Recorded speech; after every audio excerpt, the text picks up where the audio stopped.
وَإِن طَائِفَتَانِ مِنَ الْمُؤْمِنِينَ اقْتَتَلُوا، یا قرآن مجید میں اللہ تبارک و تعالی نے فرمایا، دیکھو آسان بات ہے، فرمایا کہ جب دو مسلمانوں کی جماعت آپس میں لڑ پڑے، فَأَصْلِحُوا بَيْنَهُمَا، تمہارا پہلا کام ہے کہ تم کمپرومائز کراؤ دونوں کا۔ فَإِن بَغَتْ إِحْدَاهُمَا عَلَى الْأُخْرَى، اگر کمپرومائز نہیں ہو سکتا، بہت سمجھایا کوئی نہیں سمجھ رہا، تو اب دونوں میں سے جو ظالم ہے اور تمہیں سمجھ میں آ گیا اور واضح ہو گیا، ایکسپوز ہو گیا، سمجھ میں آ گیا کہ یہ ظالم ہے یہ مظلوم ہے دونوں مسلمان، لڑنے والے دونوں بھی جماعتیں کون سی ہیں؟ مسلمانوں کی ہے، لیکن ان میں سے ایک ظالم ہے اور ایک مظلوم ہے، تو اللہ کہہ رہا ہے فَقَاتِلُوا الَّتِي تَبْغِي حَتَّى تَفِيَ إِلَىٰ أَمْرِ اللَّهِ، کہ تم وہ مظلوم مسلمانوں کی جماعت کا ساتھ دو اور اس ظالم سے لڑو جب تک کہ وہ توبہ نہیں کر لیتا اپنے گناہ سے۔ سمجھ میں ہی بات؟ حالانکہ ہے مسلمان لیکن ہمیں لڑنے کا حکم دیا گیا ہے۔ علماء لکھتے ہیں کہ یہاں بھی جہاد فرض ہو جاتا ہے جب مسلمان آپس میں لڑ رہے ہیں، تو ہمیں صرف مظلوم کا ساتھ دینا ہے، ظالم کا ساتھ نہیں دینا ہے۔ انصر اخاک ظالما او مظلوما، اللہ کے نبی صلی اللہ علیہ وسلم نے فرمایا کہ ظالم اور مظلوم دونوں کی مدد کرو۔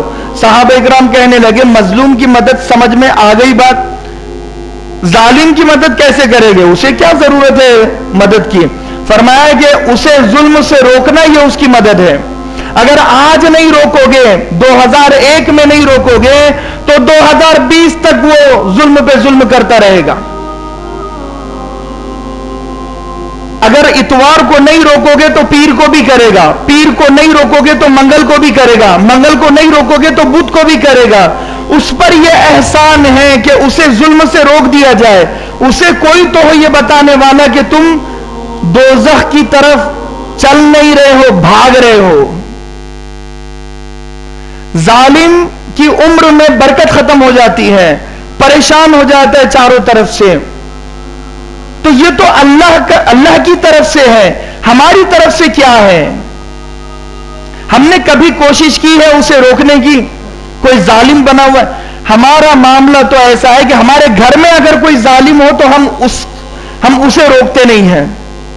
کہیں پر بیوی ظالم بنی ہوئی ہے تو شوہر کی اتنی ہمت نہیں ہے کہ وہ بیوی کو روک دے، اور کہیں شوہر ظالم ہے تو بیوی کی اتنی ہمت نہیں ہے کہ وہ ظالم شوہر کو ظلم سے روک دے۔ کہیں باپ ظالم ہے تو بیٹوں میں ہمت نہیں ہے، بیٹے ظالم ہے تو باپ میں ہمت نہیں ہے، بھائی ظالم ہے تو بھائی میں ہمت نہیں ہے، بڑا بھائی ظالم بنا ہوا ہے تو چھوٹے بھائیوں میں یہ ہمت نہیں ہے کہ وہ بڑے بھائی کو ظلم سے روکے۔ ارے بھائی جانے تو وہ بہنوں پر ظلم کر رہا ہے، اپنا کیا مسئلہ ہے؟ اپنے کو تو کوئی تکلیف نہیں دے رہا۔ خود غرضی، مطلبی، مطلب پرست بن جانا، یہ اسلام اس کی تعلیم نہیں دیتا۔ لا حلف فی الاسلام، اللہ کے نبی صلی اللہ علیہ وسلم نے فرمایا کہ اس زمانے میں، پرانے زمانے میں ایسے ایگریمنٹ ہوتے تھے کہ ہم ہمارے قبیلے کا ساتھ دیں گے، چاہے ہمارے قبیلے والے ظالم ہو یا کچھ بھی ہو، ہر موقع پر ہم ہمارے قبیلے کا ساتھ دیں گے، اس لیے کہ ہمارے قبیلے کا بندہ ہے۔ اگر وہ ظالم بھی رہے گا تو بھی ہم اس کا ساتھ دیں گے، ہمارے خاندان کا بندہ، ہمارے قبیلے کا بندہ، ہمارے محلے کا، ہمارے شہر کا بندہ۔ اللہ کے نبی صلی اللہ علیہ وسلم نے اس روایت کو ختم کیا ہے، اس کا اپوز کیا ہے۔ آپ نے کہا کہ یہ مت دیکھو کہ میرے قبیلے کا ہے، میرے خاندان کا ہے، میرا بھائی ہے، میری بہن ہے، یہ دیکھو کہ وہ ظالم ہے یا نہیں ہے۔ اگر ظالم ہے تو اب اس کے خلاف تمہیں اٹھنا پڑے گا، اس کے خلاف تمہیں چلنا پڑے گا۔ اگر ظالم مسلمان ہے تو پھر مسلمان غلط ہے، مسلمان غلط ہے۔ اگر مظلوم غیر مسلم ہے تو پھر ہمیں غیر مسلم کا ساتھ دینا ہوگا، اس لیے کہ وہ مظلوم ہے۔ یہ تو غلط ہے کہ کوئی ہمارے گھر کا بچہ ہو اور اگر وہ ظالم بھی بن جائے تو ہم اس کے ظلم پر پردہ ڈالیں، ہم اس کے ظلم پر پردہ ڈالیں، اس کے گناہوں پر پردہ ڈالیں، یا اس کی سائیڈ لیں۔ سائیڈ لینا ہے تو مینشن کرنا ہوگا کہ ظالم کون ہے کون نہیں ہے۔ جو ظالم ہے اس کی سائیڈ لینا، اب یہ دین ہے۔ اب یہ مذہب ہے, اب یہ فرض ہے کہ تمہیں ظالم کا اپوز کرنا ہوگا, مظلوم کے ساتھ کھڑا ہوگا, اور ظالم کے خلاف تمہیں قدم اٹھانا ہوگا, ظالم کے خلاف تمہیں آواز اٹھانی ہوگی. یہ اس کی مدد ہے, ظالم کی مدد ہے. انصر اخاک ظالما و مظلوما فإن بغت احداهما على الأخرى, اگر دونوں مسلمان جماعتوں میں سے ایک ظالم ہو, فقاتلوا التي تبغي حتى تفيء الى امر اللہ, تو تم لڑو اس وقت تک جب تک کہ وہ اپنے ظلم سے توبہ نہ کر لے. فإن فات, اگر وہ توبہ کر لیتے ہیں تو فرمایا کہ فاصلحوا بينهما, تو اب وہ صلح کر لو. واتقوا اللہ لعلکم ترحمون, اور اللہ سے ڈرو شاید کہ اللہ تم پر رحم کرے. آگے کی آیت میں, آیت نمبر 10 میں سورہ حجرات میں یہ فرمایا کہ انما المؤمنون اخوہ, یقیناً مسلمان آپس میں بھائی ہے ایک دوسرے کے. المسلم اخو المسلم لا یظلمہ ولا یسلمہ, فرمایا کہ مسلمان کا بھائی ہے, وہ اس پر ظلم بھی نہیں کرتا اور وہ اسے بے یار و مددگار چھوڑتا بھی نہیں ہے, ظالم کا ظلم سہنے کے لیے چھوڑتا بھی نہیں ہے. سمجھ میں آ رہی بات؟ دو چیزیں میرے اوپر ہیں اور ہر ایک پر ہیں. ایک تو میں اپنے مسلمان بھائی پر ظلم نہ کروں, دوسرا یہ ہے کہ اگر اس پر ظلم ہو رہا ہے تو اسے اکیلا نہ چھوڑوں, اسے اکیلا نہ چھوڑوں. آج اس قدر مطلب پرستی ہو چکی ہے اور اس قدر موت سے ڈر ہو چکا ہے کہ آدمی اگر پڑوسیوں پر ظلم ہو رہا ہو تو آواز اٹھانے کے لیے تیار نہیں ہوتا, گھر میں ظلم ہو رہا ہو تو آواز اٹھانے کے لیے تیار نہیں ہوتا. یہ بزدلی ہے. دلیری اور بہادری تو وہ ہے کہ ہر ظالم کے ظلم کے خلاف آواز اٹھائی جائے, چاہے وہ اپنے گھر میں ظالم کیوں نہ ہو, پڑوس میں ظالم کیوں نہ ہو, محلے میں ظالم کیوں نہ ہو, شہر میں ظالم کیوں نہ ہو, ملک میں ظالم کیوں نہ ہو. اگر اسے آج نہیں روکا گیا تو کل یہ اس سے بڑا ظلم کرے گا اور ذمہ دار ہم ہوں گے.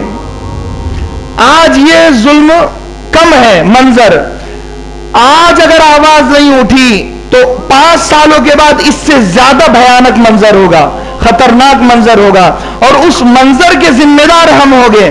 ایک تو ہم نے آواز نہیں اٹھائی, دوسرا ہم نے اپنے آپ کو بدلا نہیں ہے, کوئی خاص کوشش نہیں کی اپنے آپ کو سدھارنے کی.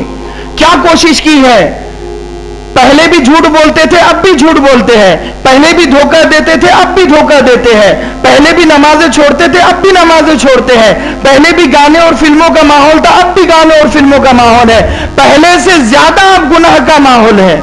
پہلے تو اینڈرائڈ موبائل نہیں تھا, پہلے تو ٹیب نہیں تھا, پہلے تو سوشل سائٹس پر اتنے ایکٹیو مسلمان نہیں تھے جتنے آج ہیں. اور اگر آج اس کو نہیں روکا گیا تو پھر کل اس سے دگنی اور تگنی 100 گنا تعداد ہوگی. گناہوں کا ایک پورا مارکیٹ ہوگا اور ایک پورا ماحول ہوگا. ذمہ دار ہم ہو گئے. اگر کربلا میں حضرت حسین نے آواز نہیں اٹھائی ہوئی ہوتی تو پھر وہ ظالم حکومت تو آج تک چلی آتی. اس ظالم حکومت کو ختم کرنے کے لیے, اس سلسلے کو توڑنے کے لیے حضرت حسین نے قربانی دی ہے اور آل رسول نے قربانی دی ہے, عورتوں نے قربانی دی ہے, بچوں نے قربانی دی ہے. عورتوں کا کیا کام تھا جنگ پر جانے میں؟ بچوں کا کیا کام تھا؟ ان کی تو کوئی نیت بھی نہیں تھی جنگ کی. جنگ کی اگر نیت حضرت حسین کی ہوتی تو ایسا لشکر تیار کرتے تھے کہ ایسے ہزاروں یزید جھک جاتے, ہزاروں ابن زیاد جھک جاتے. وہ پیر کی دھول کے برابر بھی نہیں تھے حضرت حسین کے. وہ تو آپ سمجھانے کے لیے اسے جا رہے تھے. اس خبیث نے وہاں پر دھوکہ دے دیا, پکڑ لیا. اس نے یہ نہیں دیکھا کہ چھوٹے چھوٹے بچے ہیں, آل رسول ہیں, عورتیں ہیں, اور یہ جنگ کی تیاری سے نہیں آئے ہیں, یہ تو ایک دین کی بات سمجھانے کے لیے آئے ہیں. لیکن وہاں پر اس نے کہا کہ اب میرے ہاتھ پر بیعت کر لو, مجھے اپنا بڑا مان لو, مجھے گورنر مان لو, کیونکہ تمہاری بیعت ثبوت ہوگی, دلیل ہوگی, ریفرنس ہوگا. لوگوں کو میں کہوں گا کہ حسین نے میرے ہاتھ پر بیعت کی ہے, اب تم بھی کرو. حضرت حسین اس لیے ڈٹ گئے کہ اگر ایک حسین جھک گیا تو پھر اس بغداد کی ظالم سلطنت جو یزید کی ابن زیاد کی ہے, اس کے سامنے عرب بھی جھک جائے گا, مدینہ اور مکہ بھی جھک جائے گا. اور یہ سلسلہ چلتے رہے گا. صرف اتنا کہا تھا ابن زیاد نے کہ مجھے مان لو اور یزید کو اپنا سربراہ مان لو. چاہتے تھے تو منہ پر کہہ دیتے ہاں ٹھیک ہے میں نے تمہیں اپنا بڑا مان لیا. وہ کہہ رہا تھا اتنا کہو اور آگے بڑھ جاؤ, آگے بڑھ جاؤ.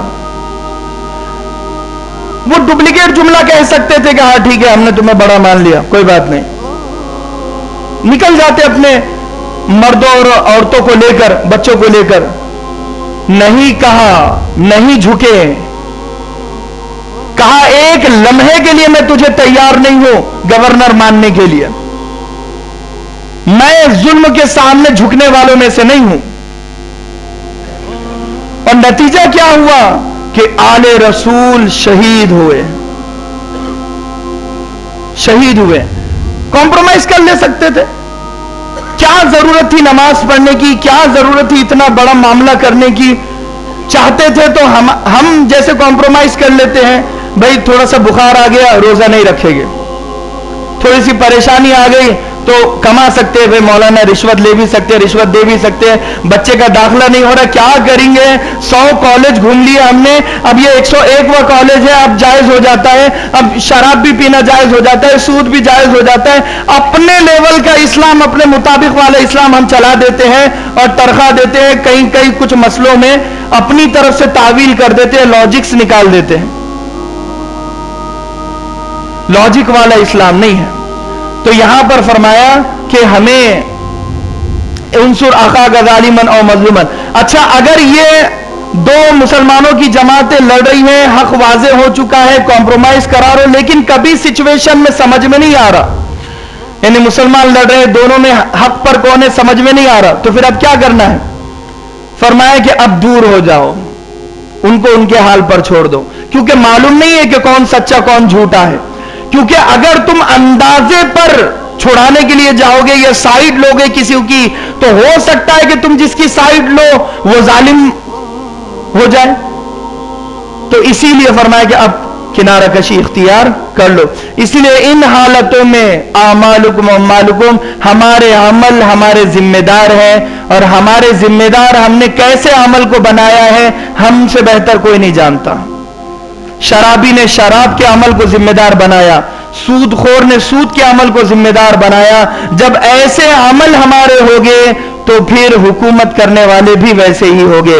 اگر ہم چاہتے ہیں کہ یہ ماحول بدلے, حالات بدلے, تو سب سے پہلے ہمیں اپنے آپ کو بدلنا ہوگا. سب سے پہلے ہمیں اپنے آپ کو بدلنا ہوگا. حضرت ابوبکر صدیق نے بھی اپنے آپ کو بدلا ہے, حضرت عمر بن خطاب نے بھی اپنے آپ کو بدلا ہے. حضرت عمر بن خطاب پہلے مسلمانوں کے خلاف تلوار اٹھایا کرتے تھے, اب مسلمانوں کے لیے تلوار اٹھاتے ہیں. تو ہر ایک صحابی نے اپنے آپ کو بدلا ہے اسلام میں آنے کے بعد. ہر ایک ولی اور قطب اور ابدال نے بدلا ہے اپنے آپ کو, اپنے دل کی دنیا کو بدلا ہے. ہم بھی اپنے آپ کو بدلے جب یہ حالات بدلیں گے, ورنہ تک یہ حالات بدلنے والے نہیں ہیں. اللہ تبارک و تعالی سے دعا ہے کہ اللہ کے سننے سے زیادہ ہم تمام